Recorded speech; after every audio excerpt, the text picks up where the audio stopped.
तो हेलो बच्चों, कैसे हो आप लोग। एक बार फिर से आ गया हूं आपके लिए लेकर इंपॉर्टेंट पीवाईक्यूज की सीरीज। जैसा कि आपकी डिमांड थी कि भैया पीवाईक्यूज बताओ, पीवाईक्यूज को कैसे फ्रेम करना है। पुराने मतलब कोई भी नहीं बता रहा पेपर में क्वेश्चन कैसे फ्रेम करना है, तो आपके लिए लेकर आ चुका हूं। ये क्वेश्चन बार बार रिपीट देखने को मिले हैं, मतलब इनमें से कुछ क्वेश्चन ऐसे हैं जो कि है ना 3 बार 4 बार कंटिन्यूअसली बोर्ड के अंदर रिपीट होते हुए आए हैं। ठीक है, तो चलिए ज्यादा देर ना करते हुए स्टार्ट करते हैं चैप्टर नंबर 1 के पीवाईक्यू से। सबसे पहला सवाल आपके सामने है और वो ये है कि can an unfertilised apomictic embryo sac give rise to a diploid embryo. यानी ये पूछा ही जा रहा है कि क्या कोई अनफर्टिलाइज्ड एपोमिक्टिक, आपको पता होगा एपोमिक्सिस की बात हो रही है और अनफर्टिलाइज्ड एग की बात हो रही है। ठीक है, देन कह रहा है कि क्या ऐसा एक एम्ब्रियो सैक आपको डिप्लॉयड एम्ब्रियो दे सकता है। तो इसका सिंपल सा आंसर है यस, दे सकता है। ठीक है, देखो आंसर लिखा हुआ है yes if embryo develop from the cells of nucellus या integument it will be diploid. आपको पता होगा कि आपके पास क्या होता है, आपके पास एनाट्रोपस ओव्यूल होता है। अगर आपने लेक्चर देखा है तो आपको पता ही होगा, इस टाइप का कुछ होता है आपके पास एनाट्रोपस ओव्यूल।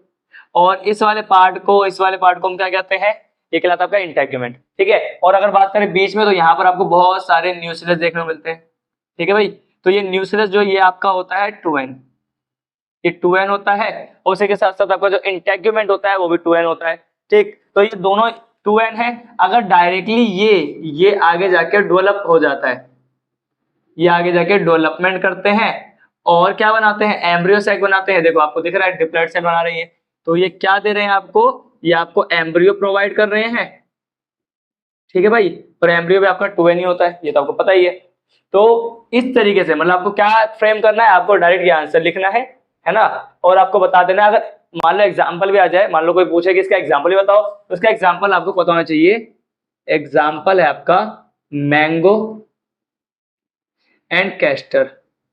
आपको ये ना बोले भैया बुक में नहीं है, ये बुक के अंदर चैप्टर नंबर 1 खोलोगे, लास्ट वाला पार्ट पढ़ोगे ना, जब जहां पर लास्ट वाले पार्ट में जहां पर आपने एपोमिक्सिस पढ़ा है, तो उसके अंदर जो पहला पैराग्राफ है ना, पहले पैराग्राफ के अंदर ही आपको ये देखने को मिल जाएगा। ठीक है भाई, देन आपका सेकंड जो क्वेश्चन है, सेकंड क्वेश्चन क्या है, explain any two device by which autogamy is prevented in the flowering plant. Important question है भाई, ये क्वेश्चन इंपॉर्टेंट है, रिपीट हुआ है कई बार।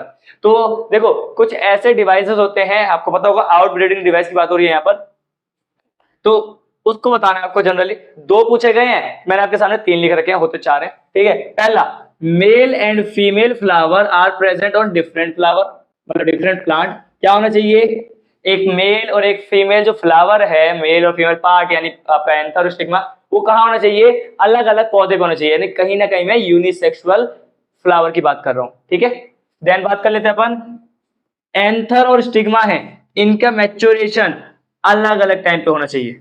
क्लियर भाई, आपका जो एंथर है और स्टिग्मा है, दोनों जो मेच्योर होते हैं वो डिफरेंट डिफरेंट टाइम पे होंगे, तो ज्यादा बेनिफिट होगा और ज्यादा ऑटोगैमी को क्या कर सकते हो, क्रॉस मतलब अवॉइड कर सकते हो। देन थर्ड, सेल्फ इनकम्पेटिबिलिटी होनी चाहिए, यानी कि जो खुद का पोलन ग्रेन है उसको रिजेक्ट करना चाहिए। ठीक है, और चौथा भी अगर मैं आपको बताऊं तो चौथा क्या है, जो आपके एंथर और स्टिग्मा है, एंथर स्टिग्मा की जो पोजीशन है वो दोनों डिफरेंट होनी चाहिए। ठीक है, स्टिग्मा ऊपर होना चाहिए, एंथर आपका नीचे होना चाहिए, ताकि पोलन ग्रेन एंथर तक मतलब स्टिग्मा तक पहुंच ही ना पाए। तो ये आपके कुछ पॉइंट है। देन बात कर लेते हैं थर्ड क्वेश्चन की, why should a bisexual flower be emasculated and bagged prior to artificial pollination. तो सिंपल सा सवाल है कि ये पूछा जा रहा है, किसी भी बाइसेक्सुअल फ्लावर के अंदर जब अपन आर्टिफिशियल हाइब्रिडेशन करवाते हैं तो उससे पहले हम उसको इमैस्कुलेट क्यों करते हैं। तो इसका रीजन क्या है, रीजन याद रखना, इमैस्कुलेशन इसलिए करा जाता है ताकि अवॉइड कर सके अपन सेल्फ पॉलिनेशन। इसी तरीके से आपको आंसर लिखना भी है भाई, किस तरीके से, it is emasculated to avoid self pollination in the flower, flower वो कौन सा, bisexual, and it is bagged after emasculation to prevent contact of unwanted pollen grain. देखो भाई बहुत सिंपल सा आंसर था, इजीली है, कर लोगे आप आराम से, है ना, कि पहले इमैस्कुलेशन इसलिए करा जाता है ताकि आप क्या कर सको, सेल्फ पॉलिनेशन को अवॉइड कर सको, और देन इमैस्कुलेशन करने के बाद क्या करते हो आप, उसको स्टिग्मा को बैग कर देते हो, कवर कर देते हो विद कॉटन पेपर, ठीक है। तो इससे होता क्या है, इससे होता ये है कि भाई आपका जो है अनवांटेड जो पोलन ग्रेन आ रहा है बाहर से, वो आपके स्टिग्मा पे ना चला जाए, ठीक है भाई। देन आपका पांचवा क्वेश्चन है, mention the function of each of the following. देखो टेसल ऑफ कॉनकॉर्ड and tapetum in the microsporangium. देखो ये चीज तो मैं आपको पहले बता चुका था लेक्चर के बीच में कि ये इंपॉर्टेंट है। कईयों को ये नहीं पता होगा कि टेसल क्या है। अब एक बात याद रखना, जिस हिसाब से सीबीएसई ने अपना पैटर्न चेंज कर रखा है ना भाई, क्वेश्चन है ना अनएक्सपेक्टेड भी आ सकते हैं, इसलिए मैं कुछ क्वेश्चन ऐसे लेकर आया हूं जो 2010 के आसपास के या 2012 के आसपास में है, मतलब वहां पर आए थे बोर्ड में, ठीक है। तो हो सकता है ये आपको देखने को मिले। जैसे कि टेसल की बात करो, टेसल क्या होता है, ये एक टाइप का है ना कॉम्बिनेशन होता है। कॉम्बिनेशन होता है किसका, स्टिग्मा का और स्टाइल का। स्टिग्मा और स्टाइल आपस में क्या करते हैं, ये दोनों मिल जाते हैं और एक फेदरी लाइक स्ट्रक्चर बना लेते हैं, जिसकी वजह से होता क्या है, इजीली आप पोलन ग्रेन को ट्रैप कर पाते हो। तो क्या लिखा है, it is a combined structure of stigma plus style wave in the wind to trap pollen grain. Simple है, क्या किस लिए होता है, पोलन ग्रेन को ट्रैप करने के लिए। देन आपका क्या पूछा, टैपिटम का क्या काम है, टैपिटम क्या पूछ रहा है, तो ये क्या करता है, प्रोवाइड करता है nourishment to the developing pollen grain. ये तो मैं आपको पहले ही बता चुका हूं, आपको पता भी होगा। देन अगला question, name the cell from which the endosperm of coconut develop. Important है, किस सेल से आपका जो एंडोस्पर्म है वो डेवलप होता है, तो वो आपका है पेन। पेन आप जानते ही होंगे, पेन आपको पता होगा, आपका प्राइमरी एंडोस्पर्म न्यूक्लियस होता है जो कि 3n होता है, और इसी से आपका कोकोनट का जो एंडोस्पर्म है वो डेवलप होता है, ठीक है भाई। देखो लिखा पड़ा है, endosperm of coconut develop from pen. और फीचर क्या है, देखो इसके आगे क्वेश्चन क्या है, give the characteristics feature of endosperm of coconut. अब एक कोकोनट के एंडोस्पर्म के क्या फीचर होते हैं ये देख लो। पहला feature, the water of coconut is free nuclear endosperm made up of 1000 of free nuclei. जब मैं आपको ये पढ़ा रहा था तो मैंने आपको बताया था कि जो एंडोस्पर्म होता है, एंडोस्पर्म के अंदर कैरियोगेमी जो है वो हो रही होती है, लेकिन जो साइटोकाइनेसिस होता है, कैरियोकाइनेसिस तो हो रहा होता है, लेकिन साइटोकाइनेसिस जो है वो रुक जाता है, और इसी वजह से बहुत सारे न्यूक्लियाई बन जाते हैं। और जो आप कोकोनट का वाटर कंज्यूम करते हो वो कुछ और नहीं, फ्री न्यूक्लियर एंडोस्पर्म ही होता है जिसको आप कंज्यूम कर रहे होते हो। बाकी जो आप जो मलाई जो कहते हो आप, व्हाइटिश पार्ट जो होता है नारियल के अंदर साइड में, जिसको मलाई कहते हैं, वो कुछ और नहीं, वो सेल्यूलर एंडोस्पर्म होता है, ठीक है। देखो यहाँ पे लिखा है, the surrounding white kernel of coconut is the cellular endosperm, ठीक है बच्चों। तो इस तरीके से आपको आंसर करने हैं, ये कुछ ही क्वेश्चन है, 5 ही हैं, अभी तो बहुत क्वेश्चन है। मतलब आपको अगर इन क्वेश्चन को अगर आप करके जाओगे तो इतना तो समझ में आ जाएगा आपको कि किस तरीके से आपको पेपर में लिखना है। हट रहा हूं मैं, स्क्रीनशॉट ले लो। तो चलिए बच्चों बात कर लेते हैं 6 क्वेश्चन की, जो कि है, fertilisation is essential for production of seed but in some angiosperm seeds develop without fertilisation. देखिए यही क्वेश्चन मैंने कहा था ना, रिपीट हो रहा है। ये क्वेश्चन इससे पहले वाले में भी था, लेकिन वो कम मार्क्स का था। यहाँ पे ये 3 मार्क्स का है, ठीक है। क्या कह रहा है, जो फर्टिलाइजेशन है, फर्टिलाइजेशन बहुत जरूरी है सीड फॉर्मेशन के लिए, लेकिन कुछ एंजियोस्पर्म ऐसे होते हैं जिसके अंदर सीड बिना फर्टिलाइजेशन के बन जाता है, ठीक है। ये एक स्टेटमेंट है, क्वेश्चन इसके नीचे है, give an example of an angiosperm that produce seed without fertilisation and name the process. अब ये सुनने के बाद ना काफी लोग के दिमाग में आ रहा होगा, अरे भैया वो पार्थेनोकार्पिक, अरे गधे पागल हो क्या, वो नहीं है इसका आंसर, वेट करो। Then second question, explain the 2 ways by which seeds develop without fertilisation. अभी कह रहा है कि वो 2 प्रोसेस बताओ या 2 तरीके बताओ जिसके थ्रू क्या होता है कि सीड जनरेट हो जाती है और फर्टिलाइजेशन भी नहीं होता है। तो देखो आपके सामने आंसर है, in the member of family Asteraceae. ये भी आपका उसी वाले पार्ट से है, एपोमिक्सिस वाला पैराग्राफ, इसीलिए कह रहा हूं वो पढ़ना बहुत इंपॉर्टेंट है इस चैप्टर के लिए, ठीक है। In member of family Asteraceae seeds develop without fertilization. क्या होता है कि जो सीड है वो बिना फर्टिलाइजेशन के डेवलप हो जाती है, और इस प्रोसेस को हम कहते हैं एपोमिक्सिस। एक बात और बताता हूं, एपोमिक्सिस क्या होता है, ये टाइप ऑफ एसेक्सुअल होता है, एसेक्सुअल रिप्रोडक्शन होता है, ठीक है, जो क्या करता है, मिमिक करता है, मिमिक सेक्सुअल रिप्रोडक्शन को, ठीक है गाइस। तो ये चीज याद रखना। कई बार ये भी डायरेक्ट क्वेश्चन बनता है कि बताओ एपोमिक्सिस क्या करता है, ये किसको मिमिक करता है? तो ये एक टाइप का एसेक्सुअल रिप्रोडक्शन है जो कि सेक्सुअल रिप्रोडक्शन को मिमिक करके दिखाता है, उसकी कॉपी करता है, ठीक है। देन कौन से वो दो मेथड है जिसके थ्रू अपन क्या कर सकते हैं, सीड बना सकते हैं बिना फर्टिलाइजेशन के? सबसे पहला, in some species diploid egg cell is formed without reduction division and develop into embryo without fertilization। ये भी लाइन भाई, ये भी लाइन आपके एनसीईआरटी में है, जहां पर आप एपोमिक्सिस पढ़ोगे ना, जहां पे ये लाइन दिख जाए आपको, ये वाली लाइन जब एनसीईआरटी में लास्ट वाले पैराग्राफ में मिलेगा, उसके जस्ट नीचे ये वाली लाइन दे रखी है। तो पहला मेथड तो ये हो गया, यानी डिप्लॉयड सेल एग सेल बन जाता है, ठीक है, बिना रिडक्शन डिवीजन के, और वही चीज आगे जाकर डेवलप हो जाती है एम्ब्रियो के अंदर, ठीक है, और फर्टिलाइजेशन भी नहीं होता है। कुछ के अंदर होता है, कुछ स्पीसीज के अंदर ऐसा देखने को मिलता है, ठीक है।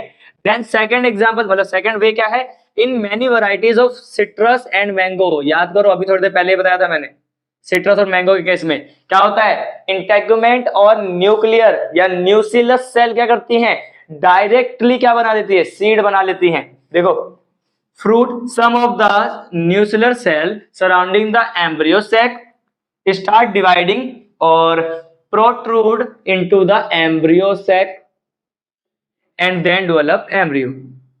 इससे पहले वाला सवाल यही था ना, क्या कोई अनफर्टिलाइज या फिर एपोमिक्टिक डायरेक्टली आपको एम्ब्रियो दे सकता है, वही था। और इसका आंसर देखो यहां पर भी आ गया, रिपीटेड क्वेश्चन था। तो ये चीज आप इस तरीके से लिख के आओगे, इजीली आपको मार्क्स मिल जाएंगे। देन नेक्स्ट क्वेश्चन अपना 7th, क्या कह रहा है, write to difference between parthenogenesis and parthenocarpy in plant. Parthenogenesis क्या होता है और पार्थेनोकार्पी क्या होता है, तो वो देखते हैं क्या है। सबसे पहले पार्थेनोजेनेसिस क्या होता है, the phenomena in which the unfertilised ovum develop into the seed. क्या कह रहा है, जो फर्टिलाइज ओवा नहीं है, अनफर्टिलाइज ओवा है, वो डायरेक्टली सीड में कन्वर्ट हो जाता है, तो उसे अपन कहते हैं पार्थेनोजेनेसिस। वहीं अगर बात करें पार्थेनोकार्पी की, तो ये एक ऐसा फिनोमिना है जिसमें फॉर्मेशन होती है फ्रूट की विदाउट फर्टिलाइजेशन। याद रखना, एक में हम फ्रूट की बात कर रहे हैं, एक में हम सीड की बात कर रहे हैं। पार्थेनोजेनेसिस में सीड की बात होती है, यहाँ पर डायरेक्टली सीड बनती है बिना फर्टिलाइजेशन के, और यहाँ पर क्या हो रहा है, यहाँ पर फ्रूट बन रहा है बिना फर्टिलाइजेशन के, ठीक है ना। इसका अगर एग्जांपल आपको दिया जाए, देखो, इट में रिजल्ट इन हैप्लॉइड इंडिविजुअल। इसकी वजह से क्या होता है, पार्थेनोजेनेसिस की वजह से आपको एक हैप्लॉइड इंडिविजुअल देखने को मिलता है, ऑर्गेनिज्म देखने को मिलता है। वहीं अगर इसकी बात करें, usually seeds are not produce and hence no new individual is form. अब जब सीड ही नहीं बन रही, जब डायरेक्टली क्या हुआ, इसने सीधा क्या करा, आपको बिना फर्टिलाइजेशन के फ्रूट बना के दे दिया। फ्रूट बना है, याद रखना, सीड नहीं बनी, इस केस में सीड नहीं बनती। सीड नहीं बनती तो आगे जाके कोई ऑर्गेनिज्म ही नहीं बनेगा। यहाँ लिखा पड़ा है, usually seed are not produce and hence no new individual is form. इसका एग्जांपल याद रखना, drones of honey bee. Parthenogenesis में आप ऐसे तो ड्रोन्स ऑफ हनी बी बोल सकते हो, ठीक है। आप वो खच्चर म्यूल था ना, वो लिख सकते हो यहाँ पर, ठीक है।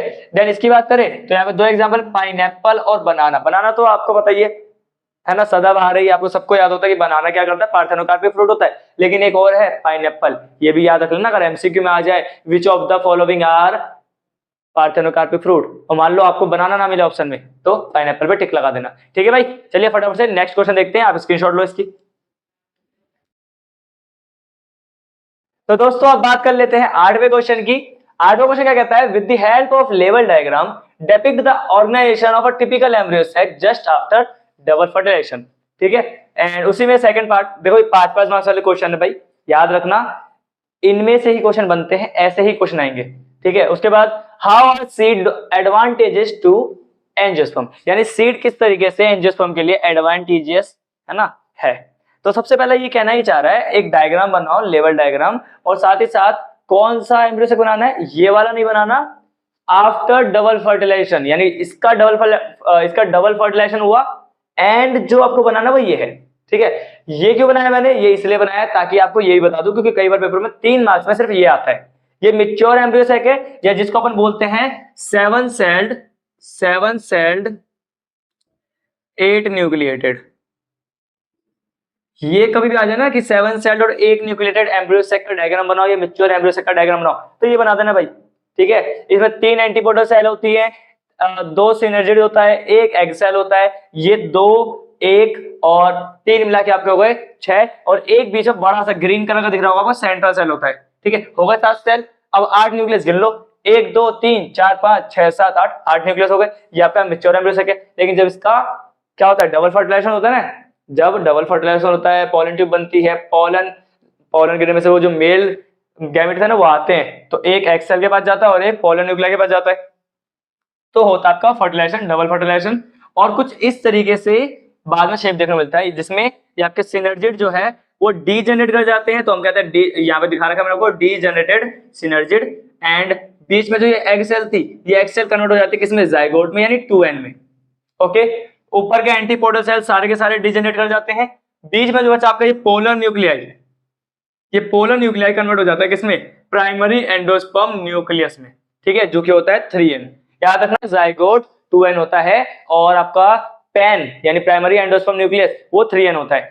3n होने का इसका फायदा ये है कि ये चीज जाइगोट को क्या देती है, नरिशमेंट प्रोवाइड करती है, ताकि वो आगे एम्ब्रियो में कन्वर्ट होता रहे। ठीक है, तो ये अलग क्वेश्चन समझ में आ गया। देन बात कर लेते हैं अपना सेकंड पार्ट। सेकंड पार्ट पूछ रहा है एडवांटेज क्या है सीड के एंजियोस्पर्म को। तो देखो सबसे पहले pollination and fertilisation of seed plant are independent of water. जो सीड की है ना, सीड इंडिपेंडेंट है वाटर के ऊपर, उसकी पॉलिनेशन और फर्टिलाइजेशन। ठीक है भाई। Then second, seed are suitable to pass through unfavourable condition due to presence of protective coating and dormant embryo. सीधी सिंपल सी बात आप जानते हो, सीड के ऊपर एक प्रोटेक्टिंग होती है, कवरिंग होती है, जैसे सीड कोट कहते हैं। साथ ही साथ डोरमेंट एम्ब्रियो होता है कि कभी भी वो है ना डोरमेंसी में चला जाता है ना, और कई सालों तक वाइबिलिटी रहती है सीड की। ठीक है, तो इसीलिए कहा जाता है कि सीड जो है ना अनफेवरेबल कंडीशन को भी पास कर जाता है। ठीक है, तो ये लाइन लिखनी है इसमें। Third, seeds have abundant reserve food material for young seedling. Young seed जब होता है तो उसके पास है ना बहुत सारा, मतलब है ना क्या होता है, रिजर्व फूड होता है, ताकि अगर वो मान लो डोरमेंट में गया, डोरमेंसी में गया, तब भी उनका काम चलता रहे, वो मरे ना। And last, seeds are dry and have protective coating and are therefore easy to store for their later use. देखा, ये 3 पॉइंट जो है ना ऑलमोस्ट सिमिलर ही है, आपको ऐसे याद रखना है। तो इस तरीके से आपको अगर ऐसे क्वेश्चन आते हैं तो आंसर देना है और इजीली आपको 5 मार्क्स मिल जाएंगे। देन बात कर लेते हैं नेक्स्ट क्वेश्चन की। अब देखो 9वां क्वेश्चन कुछ ऐसा उठाया मैंने, मतलब प्रीवियस ईयर का, जो जिसमें ना आपको 5 क्वेश्चन दिए गए हैं और 5 के रीजन पूछे गए हैं। आपको ऐसे क्वेश्चन कहां देखने को मिलते हैं, जनरली आपको मिलते हैं 2 मार्क्स वाले में 2 क्वेश्चन मिलते हैं, पूछा जाता है रीजन बताओ, या फिर आपको 3 मार्क्स वाले मिल जाते हैं 3 क्वेश्चन मिलते हैं और पूछता है रीजन बताओ। मैंने डायरेक्टली 5 उठा लिए और 5 है ना पुराने में आ ही रखे हैं। तो देखो क्या क्या पूछ रहा है, give reason why most zygote in angiosperm divide only after certain amount of endosperm is formed. ज्यादातर एंजियोस्पर्म के केस में जाइगोट जो है वो कब बनता है, जब आपका एंडोस्पर्म का कुछ अमाउंट बन जाता है। तो उसका रीजन देखो, मैंने अभी बताया था, यहाँ पे 3n है, नरिशमेंट देता, देखो आंसर में भी यही है, to obtain nutrition from the endosperm for the developing embryo. Zygote कब बनना स्टार्ट होता है, कब जाइगोट से एम्ब्रियो बनना स्टार्ट होता है, जब तक आपके पास एंडोस्पर्म है, सॉरी एंडोस्पर्म क्या करता है, न्यूट्रिशन देता है जाइगोट को, ताकि वो किसमें कन्वर्ट हो जाए, एम्ब्रियो के अंदर। सेकंड क्वेश्चन कह रहा है groundnut seed are ex albuminous and castor seed are albuminous. Why? तो ये चीज तो आपने अगर पढ़ रखा हो तो आपको पता ही होगा। तो रीजन देखो, the groundnut seed are ex albuminous because the endosperm is completely consume. हम जानते हैं कि अगर किसी सीड के अंदर एंडोस्पर्म पूरी तरीके से कंज्यूम हो जाए या यूज कर लिया जाए तो उसे अपन एक्स एल्ब्यूमिनस या नॉन एंडोस्पर्मिक सीड कहते हैं, है ना। और उसका एग्जांपल ही था हमारा क्या, ग्राउंडनट। ठीक है, तो इसीलिए इसका रीजन। और दूसरा, where as castor seeds are albuminous because the endosperm persist, यानी एंडोस्पर्म उसके अंदर बच जाता है, दैट्स व्हाई उसे हम क्या कहते हैं, एल्ब्यूमिनस या एंडोस्पर्मस सीड। अगला question, micropyle remain as small pore in the seed coat of a, sorry भाई सीड है, यहां पर स्पीड लिख दिया गलती से। ठीक है, यहां पर सीड आएगा, कह रहा micropyle remain as a small pore in the seed coat of a seed. इसका क्या रीजन है, देखो क्या कह रहा है, for the entry of water and oxygen required for germination, है ना। माइक्रोपाइलर स्मॉल छेद, छोटा छेद क्यों होता है सीड के अंदर, सीड कोट बनने के बाद भी, तो उसका रीजन आपके सामने, ताकि इसमें से पानी आ सके, ऑक्सीजन आ सके और वो जर्मिनेशन कर पाए।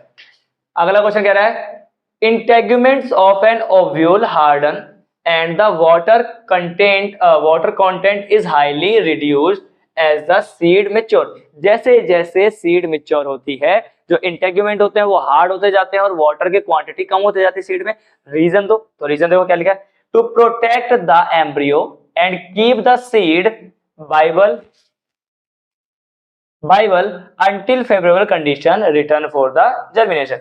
यानी ये कि मान लो अगर अनफेवरेबल कंडीशन आ गई तो सीड को प्रोटेक्ट करने के लिए उनकी इंटेगुमेंट हार्ड हो जाती है और वाटर की क्वांटिटी कम हो जाती है। ठीक है भाई। और at the end apple and cashew are not called true fruit. इसका रीजन आप जानते ही हो, जो आपके एप्पल और कैश्यू हैं वो ट्रू फ्रूट नहीं है, वो फॉल्स फ्रूट है। और फॉल्स फ्रूट का रीजन ये होता है क्योंकि वो है ना अदर देन ओवरी बनते हैं, यानी थैलमस से इनकी जनरेशन होती है। ठीक है, कहां से बनते हैं ये, ओवरी छोड़कर थैलमस से इनकी फॉर्मेशन होती है। That's why these are not a true fruit and they are false fruit. तो ये आपके मोस्टली पूछे जाने वाले क्वेश्चन है जो प्रीवियस ईयर में आ रखे हैं। ठीक है, इस चैप्टर के। तो इन क्वेश्चनों को अच्छे से प्रैक्टिस कर लेना ताकि आप लोग एक भी क्वेश्चन को छोड़ के ना हो। ठीक है।